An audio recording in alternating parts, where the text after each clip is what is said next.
નમસ્કાર મિત્રો, કેમ છો? મજામાં?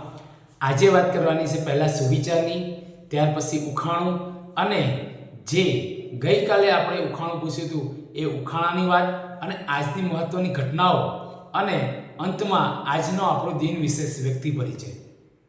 તો શરૂઆત કરીએ આપણે સુવિચાર અને ઉખાણાથી.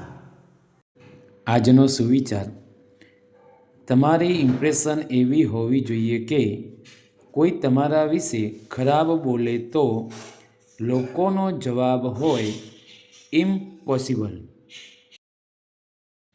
આજનો ઉખાણો: લાલ આછો રંગ છે મારો, આવું છું હું ખાવામાં કામ, વિટામિન એ મળે મારામાંથી, જલ્દી બતાવો મારું નામ.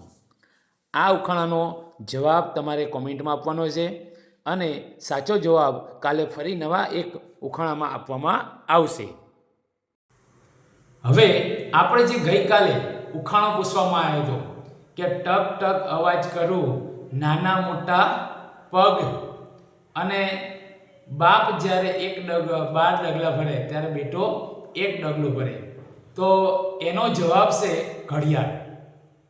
હવે વાત કરીએ આજના દિવસની મહત્વની ઘટનાઓ. તો આજે 2 ડિસેમ્બર છે. 2 ડિસેમ્બરના રોજ વિઠ્ઠલ લક્ષ્મણ ફડકે એક સામાજિક કાર્યકર્તા હતા અને ભારતીય સ્વતંત્ર સેનાની હતા. એમનો આજે જન્મદિવસ છે અને આજના દિન વિશેષમાં આપણે એમની વાત કરવાની છે. બીજા નંબરમાં આજે ઓમ પ્રકાશ રાવત, જે ભૂતપૂર્વ ભારતીય મુખ્ય ચૂંટણી કમિશનર હતા, એમનો જન્મદિવસ છે. આ સિવાય વિશ્વનાથ પ્રતાપસિંહ, જે આજે ભારતના 7મા વડાપ્રધાન તરીકે નિયુક્ત થયા હતા, અને આજે 2 દિવસ તરીકે ઉજવણી કરવામાં આવે છે. એક રાષ્ટ્રીય પ્રદૂષણ નિયંત્રણ દિવસ અને બીજો વિશ્વ કોમ્પ્યુટર સાક્ષર દિવસ. આ 2 દિવસની આજે ઉજવણી કરવામાં આવે છે. હવે આપણે વાત કરીશું આજના દિન વિશેષની.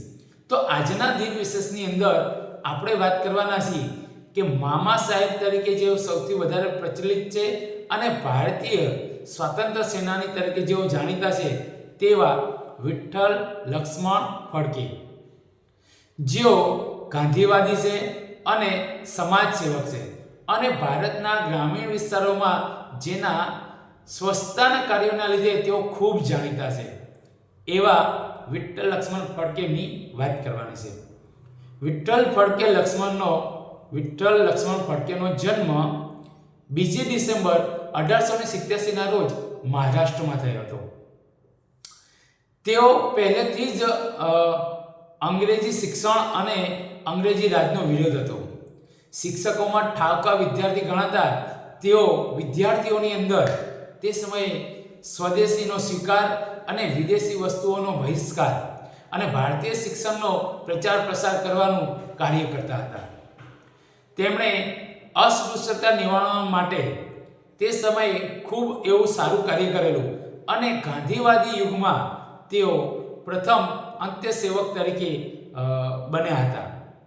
એ સિવાય તેઓ પોતાના તીખા ભાષણો માટે પ્રખ્યાત હતા. તેઓ સ્પષ્ટ વક્તા હતા અને એનું ઉદાહરણ ત્યારે જે 20 વર્ષની ઉંમરે એક યુવાન લોકમાન્ય તિલકના 50મી જન્મજયંતિ નિમિત્તે ભાષણ આપતો હોય છે અને ત્યારે લોકોને તેઓ નજરમાં આવે છે અને અંગ્રેજ સરકારની પણ નજરમાં આવે છે. એવા એમના ભાષણો હતા. વિઠ્ઠલ લક્ષ્મણ ફડકેનું એવું કહેવું હતું કે સંસ્થાઓથી કે પ્રચારકોથી અસ્પૃશ્યતા નિવારણ નહીં થઈ શકે. એના માટે તો હરિજનોના સાથે કુટુંબ પેટે રહેવું પડે. એવા એમના વિચારો હતા અને એ સમયે એમને ખૂબ કાર્ય કર્યું એમાં. આ સિવાય અમદાવાદની અંદર જ્યારે કોંગ્રેસ અધિવેશન હતું ત્યારે તેની અંદર સફાઈ કાર્ય માટે તેમને ઝાડુ અને ટોપલાની સાફવાળો રજકચંદ્રક પણ તેમને જ મળેલો, જે હાલ અમદાવાદના ગાંધી આશ્રમમાં સંગ્રહાયેલો છે. 87 વર્ષની પાકટ વયે તેમનું 29 જુલાઈ અને 1974ના રોજ અવસાન થયું હતું. વિઠ્ઠલ લક્ષ્મણ ફડકે તેમના જીવનકાળ દરમિયાન શક્ય એટલા અસ્પૃશ્યતા નિવારણ માટેના પ્રયત્નો કર્યા અને સમાજની અંદર સ્વચ્છતા માટેના કાર્યો કર્યા. તો એમનું જીવન દેશને માટે સમર્પિત થઈ ગયું હતું. અસ્તુ મિત્રો, આવજો. આવતીકાલે ફરી મળીશું એક નવા જ આવા વ્યક્તિ પરિચય સાથે. આવજો.